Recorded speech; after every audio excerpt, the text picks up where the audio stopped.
साथियों नमस्कार।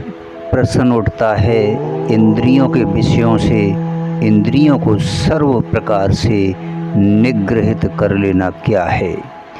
मित्रों, श्रोत्रादि समस्त इंद्रियों के जितने भी शब्द आदि विषय हैं उन विषयों में बिना किसी रुकावट के प्रवृत्त हो जाना इंद्रियों का स्वभाव है, क्योंकि अनादिकाल से जीव इन इंद्रियों के द्वारा विषयों को भोगता आया है। इस कारण इंद्रियों की उनमें आसक्ति हो गई है। इंद्रियों की इस स्वाभाविक प्रवृत्ति को सर्वथा रोक देना, उनके विषय लोलुप स्वभाव को परिवर्तित कर देना, उनमें विषयासक्ति का अभाव कर देना और मन बुद्धि को विचलित करने की शक्ति न रहने देना, यही उनको उनके विषयों से सर्वथा निग्रहित कर लेना है। साथियों, इस प्रकार जिसकी इंद्रियां वश में की हुई होती हैं, वह पुरुष जब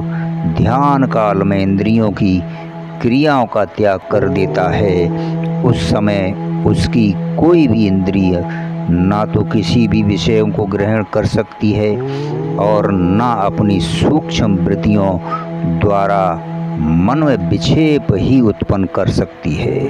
उस समय वे मन में तद्रुप सी हो जाती हैं और व्युत्थान काल में जब वह देखना, सुनना आदि इंद्रियों की क्रिया करता रहता है, उस समय वे बिना आसक्ति के नियमित रूप से यथा योग शब्द आदि विषयों को ग्रहण करती हैं। किसी भी विषय में उसके मन को आकर्षित नहीं कर सकती, वरम मन का ही अनुसरण करती है। स्थिति पर पुरुष लोक संग्रह के लिए जिस इंद्रिय के द्वारा जितने समय तक जिस शास्त्र सम्मत विषयों को ग्रहण करना उचित समझता है, वही इंद्रिय उतने ही समय तक उसी विषय को ग्रहण करती रहती है।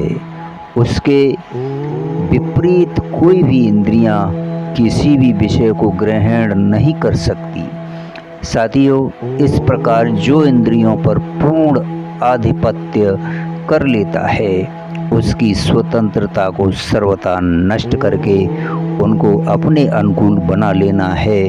यही इंद्रियों के विषयों से इंद्रियों को सब प्रकार से निग्रहित कर लेना है। धन्यवाद, शुक्रिया।